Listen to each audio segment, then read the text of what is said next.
Alright, so today is March 2nd, and I'm doing a weekly wrap up of what I've gone through.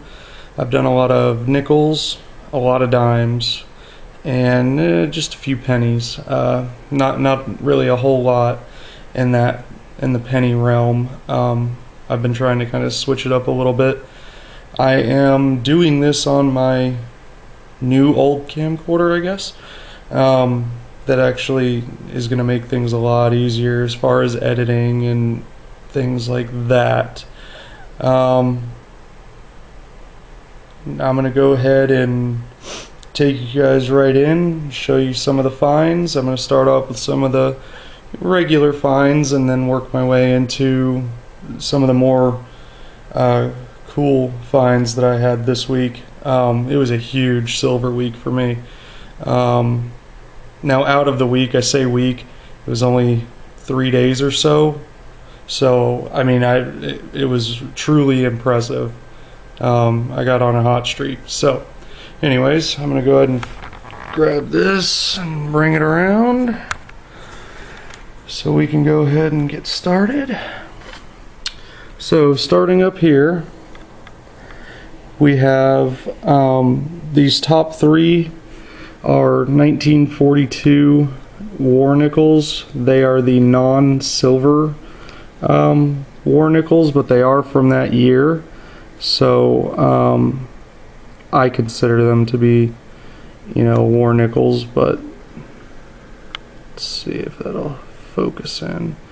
1942 Philadelphia. Or not Philadelphia. Yeah, it would be Philadelphia.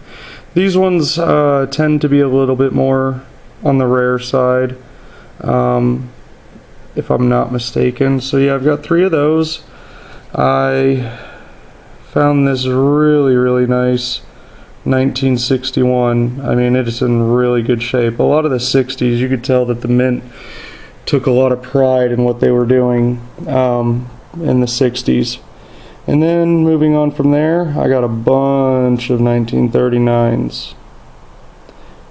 So there's 3 of those, and then moving down a row, we start here and work our way down, and these are in no particular order. 51, 41, 41, 55.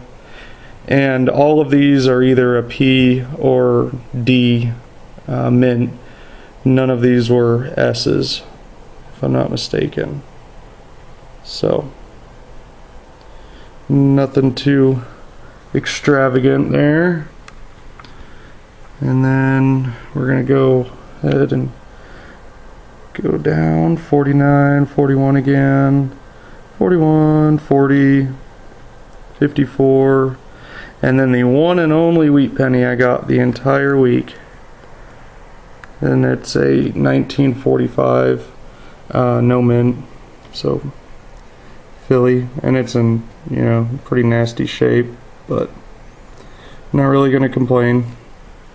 So before I get into the really good stuff that I found coin wise, I was getting some change back, and I got this star note. It's not all that low of a serial number, but it was in good condition, so I like to pull those off to the side. Anytime you get that star there, you wanna keep them, especially if there's only 3 numbers to it, or big repeaters, or mixed ladders, straight ladders. Radar. There's a bunch of different notes that you can get in every denomination from just about every country, and they are highly collectible, so keep an eye out for those. There's the good old red book. Alright, so moving on down to the good stuff. I got this 1981 S proof. I looked this one up, and it is a type 1 S. The S is I don't remember exactly what the difference was, but I think one was more rounded and the other one was kind of skinnier than the other. So a little bit of a difference distinguishing those two. I got this oh yeah, I did get a second wheat penny. It's a 58 though, you know, last year. So it's a 58D, but it was in such good condition that I couldn't just not put it in a holder. I did not want to let this one get ruined.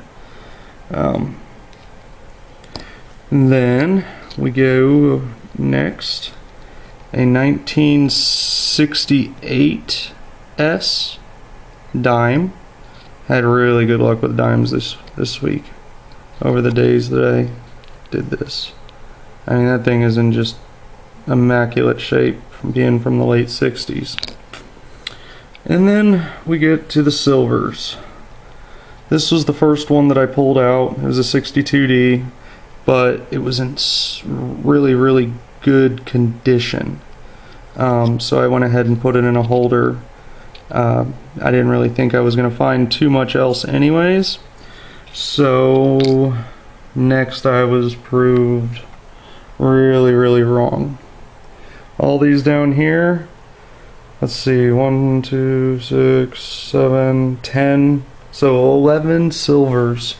And this was just from the last 2 days, 11 of them. And each time I was doing anywhere from $80 to $100 in dimes, which sounds like it's a lot, but it's really not. It goes by really quick. So moving in, we got a 1953. That was the earliest one that I found.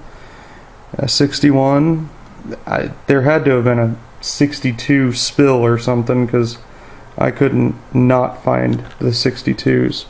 There's 1, 2, 3, 4 of those, and they were all in fairly good shape,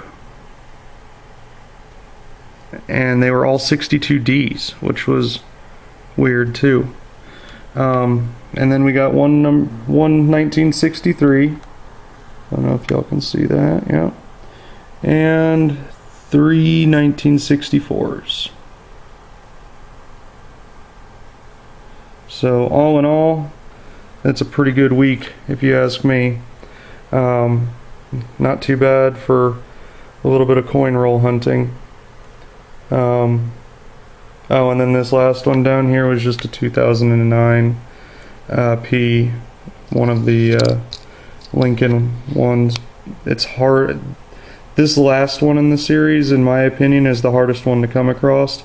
And not to just come across, but it still be in good shape. And it was in really good shape.